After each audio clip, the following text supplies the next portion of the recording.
President Trump is defending his response to the Los Angeles protests, even as local officials call his actions unnecessary and illegal. Hundreds of U.S. Marines arrived in L.A. County today to support thousands of National Guard troops deployed over the weekend.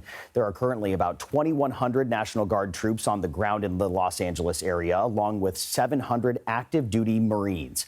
Yesterday, Defense Secretary Hegseth mobilized an additional 2,000 National Guard members to provide extra support.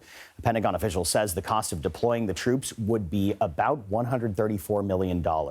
While speaking at Fort Bragg earlier today, President Trump claimed the presence of federal troops kept the protests from spilling out of control. What you're witnessing in California is a full-blown assault on peace, on public order. The governor of California, the mayor of Los Angeles, they're incompetent. But Los Angeles Mayor Karen Bass says she believes President Trump is more interested in making a statement. I think we're an experiment. Because if you can do this to the nation's second largest city, maybe the administration is hoping that this will be a signal to everybody everywhere to fear them. That your federal government that historically has protected you can come in and take over. Clearly a lot to unpack here. We have CBS News team coverage on this. Correspondent Elise Preston is in Los Angeles. Correspondent Nicole Killian is covering the president at Fort Bragg in North Carolina. And reporter Eleanor Watson is at the Pentagon. Elise, I want to kick things off with you. What's the mood on the ground today, and how are California officials responding to the president sending Marines to Los Angeles in addition to the National Guard? Well, Tom, it had been calm, but let me step out of the way because we have seen quite a bit of action in the last couple of hours. Now, you see some protesters have just started with this immediate group right here, but just beyond them are officers. We've seen dozens of officers with LAPD and then also as well as the National Guard and Homeland Security swarm the area. They pushed in on protesters who were here on the outskirts. So they pushed them in and told them that they needed to disperse. Those protesters, some of them dispersed, others did not. So now officers have moved in to arrest those immediate folks. We saw some detention vans kind of just come down here not too long ago. So that's what's going on just beyond this initial crowd. But again, this has all been ordered. All of these protesters have been ordered to disperse. This is not safe right now. This roadway had been unblocked for much of the day until these protesters got out here about a couple of hours ago. And so now they're trying to clear the area. But again, officers are moving in to arrest folks who have denied the dispersal order. Yeah, it seems like activity has noticeably picked up since we last spoke earlier in the day. Now, one of the central questions, of course, around this is the rules of engagement. We know the National Guard is limited in how they can interact with civilians. Can you give us a sense of what the National Guard and the Marines are actually able to do and what they're doing right there? Yeah, we are told that they're here mostly to protect the federal property. This is the federal building right here, and this is the detention center. I have to tell you, Tom, as far as interactions with protesters, like we've seen some protesters get in the National Guardsmen in their faces and shout obscenities. But for the most part, the ones that are coming toe-to-toe, so to speak, with the protesters have been Los Angeles police. They've been local authorities. Those are the ones that we're seeing the most interaction with. So for the most part, the National Guardsmen you can't see it, but they're going to be to the right. They're right past this federal building, which is a detention facility as well. And there are dozens of them right there. They are on the ready. They have their tactical gear. They have shields. They have batons. They're standing there. Earlier today, there were only about 5 of them. And now there are dozens, several dozens just lined up right after the other. They've been out there. They've been out there for a couple of hours, but the numbers of them in front of the federal building, they've continued to grow as more protesters have come out here. Elise Preston giving us the play-by-play on the ground in downtown Los Angeles. Elise, please stay safe. Thank you. CBS News correspondent Nicole Killian joins us now from Fort Bragg. So, Nicole, good to see you again. What's the latest we're hearing from President Trump about the L.A. protests? Has he made any comments? Well, as you just mentioned and played at the top of the broadcast, the president spent quite a bit of his time here at Fort Bragg discussing the situation in Los Angeles, calling it an assault, and also defending his use of the military, both the National Guard and the Marines, in the city of Los Angeles. He also said that he will no longer wait for a governor to not call him to request help. So he felt that it was more prudent on his part and his administration's part to be proactive in terms of deploying members of the military to help quell the situation on the ground, or at least that is how he encapsulated it before this audience here at Fort Bragg. But look, this is something that the president and his administration continue to double down on and defend. They continue to insist that the military is strictly there, mostly in the capacity of trying to secure federal facilities and personnel.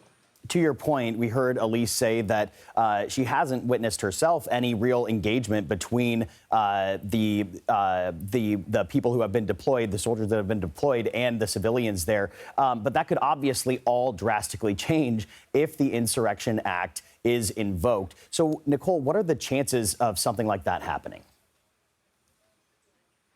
Well, I think we'll have to wait and see, and certainly the president has indicated as much in terms of continuing to monitor the situation, and he has frankly said, he was asked about this in the Oval Office earlier today, that we'll kind of have to see what happens on the ground and determine whether or not to move forward. Obviously, it is quite a high bar to invoke the Insurrection Act, even though the president at times has called some of these protesters insurrectionists. But, at this point, from a legal standpoint, it seems that, the White House and the administration wants to tread carefully here, even as they face criticism over some of the decision to deploy both the Guard and the Marines. So that is the posture at the time that the president is taking, just kind of more of a wait-and-see approach before deciding whether to move forward with invoking the Insurrection Act. And Nikole, you are at the newly renamed Fort Bragg, former Fort Liberty. The president just announced that several other bases will also be renamed. What more can you tell us about that? Yeah, that's right. Well, it was some news that he said that he wanted to announce while he was here at Fort Bragg. Of course, Fort Bragg was renamed. It was previously named for a Confederate general, and then during the Biden administration was renamed to Fort Liberty, and then was changed back when President Trump took office, although it's named after a different Bragg, not the former Confederate general. But in terms of some of these other bases that will be renamed, some of them include Fort A.P. Hill, Fort Polk, Fort Hood, as well as Fort Lee, which is named after the Confederate General Robert E. Lee. So the president making that announcement, he said he wanted to wait until this celebration later in the week. This will take place in Washington, D.C. to mark the Army's 250th anniversary, where there will be this huge military parade. So he said he wanted to announce it there, but decided to preemptively do it here because he said he simply couldn't wait. More name changes on top of name changes. Nicole Killian reporting on that for us. Thank you, Nikole. CBS News Pentagon reporter Eleanor Watson joins me now. Eleanor, good to see you. So Defense Secretary Pete Hegseth was questioned today about how the National Guard and Marine mobilization to Los Angeles was being funded during a House hearing. What did he have to say? Yeah, the Defense Secretary said that the cost of this deployment will come out of the contingency budgets for the Marines and for the National Guard.